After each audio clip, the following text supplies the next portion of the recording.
মনা, অনেক পড়েছিস মা সকাল থেকে, এবার চল। খাবি না? খেতে পাইনি তোর? সারাদিন শুধু পড়ে যাস বই। মা, আমি তো বড় হয়ে ডাক্তার হতে চাই, তাহলে তো আমাকে পড়াশোনা করতেই হবে। আমি যখন বড় হয়ে ডাক্তার হব তখন দেখবা সবাইকে পুটুস পুটুস করে ইনজেকশন দেব। আচ্ছা বাবা, হোস, এবার চল খাবি।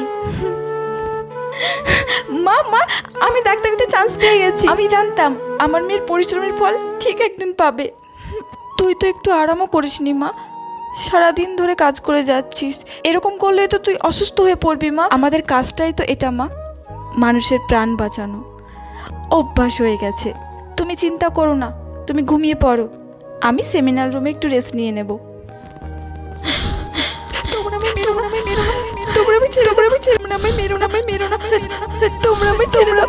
হ্যালো, আপনার মেয়ে সুইসাইড